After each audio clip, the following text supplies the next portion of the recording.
Good morning, everyone. I am currently outside on my balcony this morning, just enjoying this beautiful air before it gets too hot.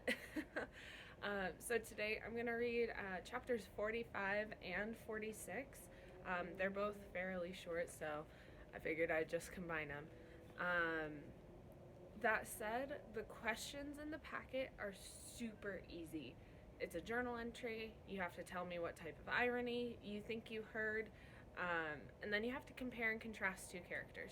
Super, super simple. But if you have questions, feel free to email me, have your parents help you, whatever you need to do to get that done. Okay? All right, here we go. Chapter 45. We stopped at a place known simply as the Traveler's Inn. It wasn't far from the castle. Nobles, not invited to stay within the castle walls, often slept there. I told Connor it was too fancy because they'd only expect people of wealth and influence to stay there. The irony amused me and escaped him. I am a person of wealth and influence, Connor said, irritated. My face is known, so I won't have anyone wonder why I'm staying at a commoner's tavern. And nobody will look at you if you keep your head down. Mott stayed with Roden, Tobias, and me while Connor went inside to reserve 3 rooms for us. I wondered, as I stared at Imogen, whether she would run away if she had her own room, but then dismissed those thoughts. She had no money to support herself in a strange town, and besides, she would likely consider it dishonorable to run. Why bring us along? Roden asked me after Connor had left. Will you enjoy having us watch in humiliation as you're declared? He saved our lives, Tobias said. He brought us along to make sure Connor didn't have us killed back at Farthenwood. Tobias is right, Mott said. Cregan told me his orders were to kill the 2 boys left behind. Roden folded his arms and arched his head. Cregan wouldn't have killed me. He wanted me to become the prince. That isn't Cregan's decision to make, Tobias said. Besides, Mott added, you'll understand in time that Connor's decision was the right one. I flashed Mott a glare. This was going too far. He lowered his eyes and said nothing more.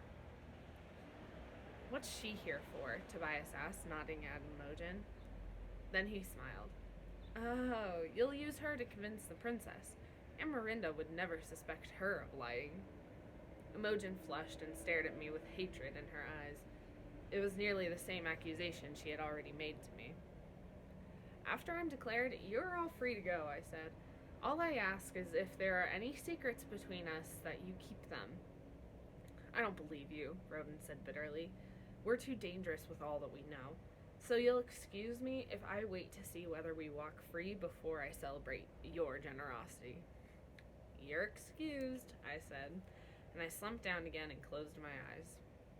That didn't last. Connor returned only seconds later. There are no rooms available in all of Dryliad, he said. It cost me more than 3 rooms combined to take the reservation of a man who should have already arrived by now. Bribing the innkeeper to claim his messenger never arrived to make the reservation was enormously expensive. Only 1 room? I asked. What about Imogen? She'll sleep out here in the carriage, Connor said. No, we will, I protested. A lady won't be treated that way. She's no lady, Connor said. She's my kitchen maid, whom you are in the process of stealing away for yourself. She won't belong to me any more than she should belong to you right now. She takes the room. A wicked glint sparked in Connor's eyes. He smiled and offered a hand to her. Very well, my dear. Come with me. I swatted his hand away, and Mott stood forward, saying, I'll stay in the carriage with Roden and Tobias to make sure there's enough space in the room. You can give Imogen the 2nd bed and hang a sheet for her privacy. Connor and Sage, you 2 can share the rest of the room. It was an acceptable compromise. Imogen didn't seem happy about it, but it was the best of her options. She refused my hand or Connor's to help her out of the carriage, and followed Connor and me into the inn. As we walked, I asked Connor why the inn was so full. "Keep your head down," he hissed. "The rumor of the deaths of the royal family has spread throughout Carthia. Everyone has come to see who the new king will be tomorrow night." "Are you still confident in your plan?" "Less confident than I was," Connor whispered. "I didn't anticipate so much competition. You'll have to do a very good job tomorrow in convincing them." A grin spread across my face. "Don't worry, I will." Chapter 46. It wasn't a large room, but it was clean and pleasant and would be enough for the three of us for one night. 2 small beds stood along one wall. I helped Connor push Imogen's bed against the opposite wall, then quickly offered to sleep on the floor. "I'm still an orphan and you're still a noble," I said to Connor. "You should have the other bed." "Of course I should. And watch your tongue when saying I'm still a noble. I will always be a noble if you hope to remain a prince." "My mistake," I said, putting on whatever expression of humility he would expect to see.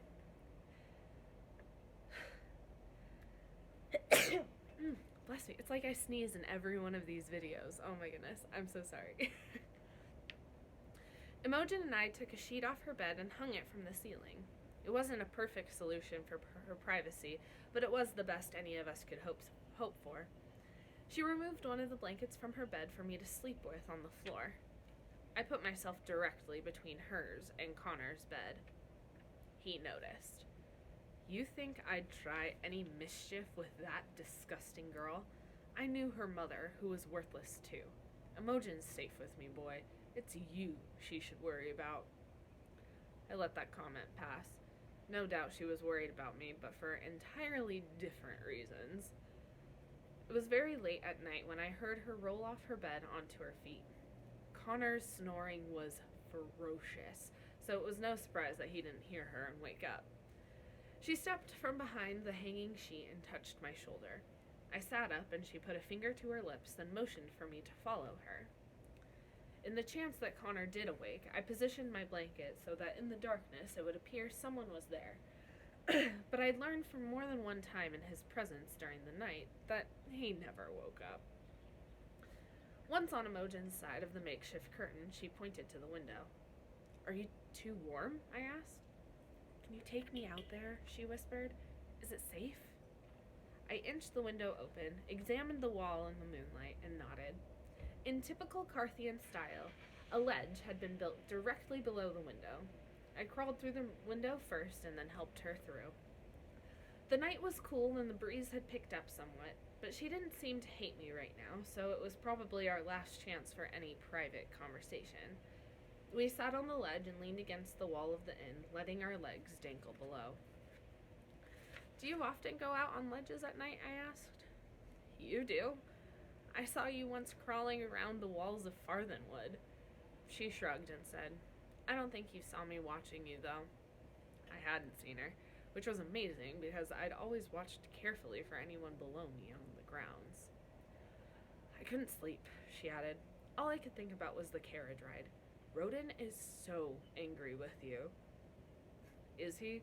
With so much cheerfulness on that ride, I barely noticed. She ignored that. "Doesn't he understand why you brought him? What would have happened if you hadn't left him behind?" I was silent.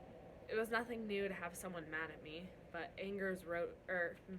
Roden's anger bothered me, and I couldn't quite figure out why. "Back at Farthenwood, I said horrible things to you," Imogen continued. "I don't know why I said them. Maybe I deserved some of it."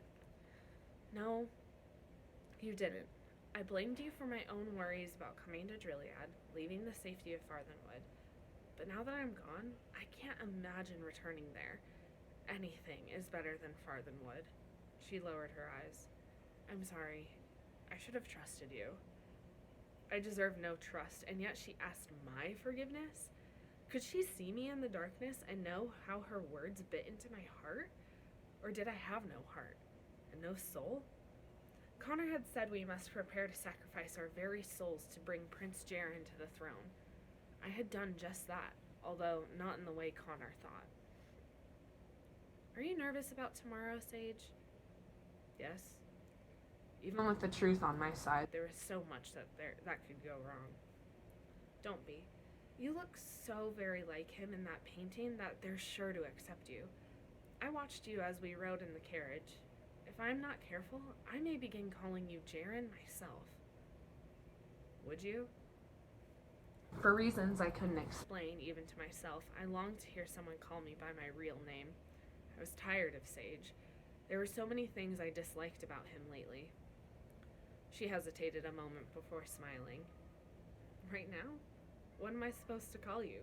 Jaren, or Prince, or Your Majesty, or what? I shook my head. They all sound so wrong for me. But after tomorrow, there will be no more Sage, only Jaren. Her smile fell. I could see the curve of her mouth by the light in the midnight sky. I won't know, Jaren. Don't make me give up Sage yet. There was nothing I could say to that. A wisp of her hair blew in the nighttime breeze.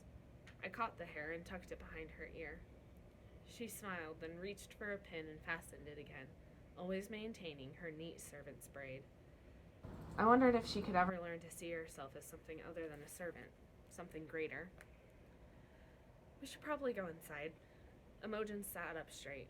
I can't imagine what would happen if Connor found us out here. We're not doing anything wrong, I said, and I'm not afraid of him. But I am. Will you help me in? I stood, and when my footing was secure, I helped her to stand. But instead of turning to re-enter the window, she faced me. Back at Farthenwood, you told me there were more things happening than I understood. What did you mean by that?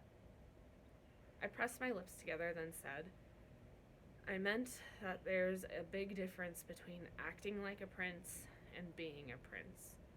If you see me after I'm crowned, will you try to talk to me as Jaren? Can you do that? Without answering, she crouched down to the window. Before she returned to the room, she paused and said, You'll become a king tomorrow, the most powerful person in the land. But I'll still be Imogen, a servant girl. After tomorrow, it will be no longer appropriate for me to talk to you. Before I could answer, she disappeared through the window. By the time I climbed through and shut it tightly, she was already back in her bed. Her message was clear. I was a prince now, and she had returned to being Imogen the Mute. And that's the end of the chapters. Alright guys, have a great day. I love y'all. Stay safe, stay healthy. I hope you enjoyed that. Peace.